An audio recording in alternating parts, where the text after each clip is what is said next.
Hi there. For a moment, I want to talk about the situation of the democracy in the Netherlands right now and how it's really doing, the current state of democracy in the Netherlands. Because there are some concerns that I have that I will address in this video. So let's start with some positive points. It's not only negative, but when we start with some of the positive points, it is that the last year elections, there was a number of voters was more than 80% of the people that have the possibility to vote. So that's a pretty high percentage. Also, there are more political parties available, a more diverse landscape of political parties that people in the Netherlands could actually vote on also. So that's also a good thing. And last thing is that freedom of speech is still something that is available here. In the sense that I could talk trash about the Prime Minister and it won't have any consequences. You know, he wouldn't even block me on the social media or anything. So that's still something that is quite strong.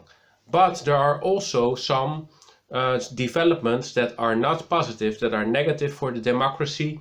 Let's start with the referendum law. So we used to have a law that gave us the right to have a referendum. You need a number of photographs to get a referendum, but if you reach that limit, the threshold, it means you can have a referendum about a certain subject. So that was possible, but right now, as we are speaking, they are trying to remove that right from the Netherlands.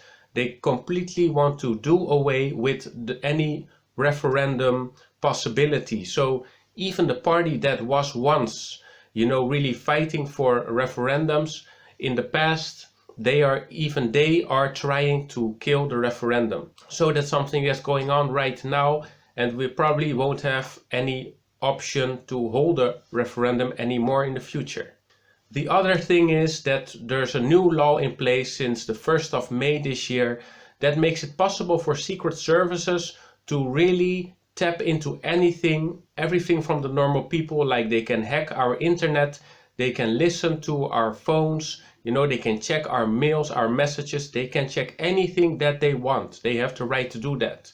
So this is a new law that makes it possible for them to go into anything, no privacy left for us citizens. It's only when you are like a journalist, then they have to go through the judge to check if they can hack into that information source. But for us, the most of the normal people, they have the right to check anything they want. So this is also, a threat to our safety and security, and it can be used in a wrong way. The other thing what we noticed in the local elections is that the cities, the local governments don't respect the results of elections. Like in Rotterdam, the second biggest city in the Netherlands, there were elections and the biggest party was they had 11 seats and they were twice as big as the runner-up, the follow number 2. But they were left out of the coalition that was established by a number of smaller parties altogether.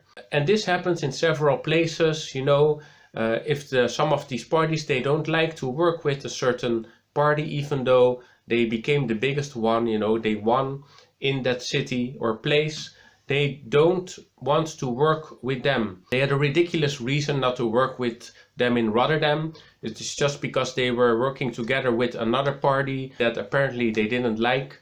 They didn't allow them to join a coalition. So this is really a concern when it comes to these local elections. What is also concerning is the situation in Amsterdam, where the local government doesn't respect the new laws or that are created by the national government, because in the parliament they vote for certain new rules, new laws, or laws that already exist are in place. But Amsterdam, the local government, they say, no, we have our own rules, we don't follow these rules. Some examples are the rules about squatting. It is not legal to squat. It is prohibited to go into someone else's property and squat the place, but Amsterdam allows it. They just allow it. They don't follow up on these rules. And the second thing is also with the burqa ban that is effective in all kinds of governmental locations. Amsterdam says, okay, you got a new rule, but we do not apply it in our city.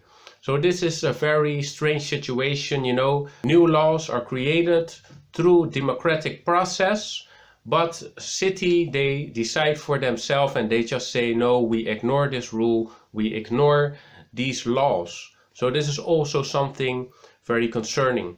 One last thing I want to mention also, which is very important, is the influence of Europe, especially that of Brussels, because they make a lot of laws that apply to local governments, you know, and these can be things that we never voted for, you know, things we have no decision or power over whatsoever, but it does concern our everyday life.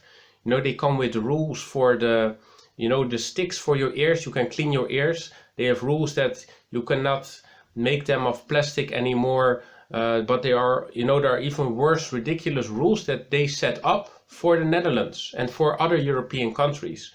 So in this way, you know, the power is moved further away from the people. You know, it's not even in a national government, it's far away in another nation in Brussels. And from there, a lot of things are being decided on that affects us here personally. So this is the last thing, which is also might be the biggest threat for democracy, for local democracy.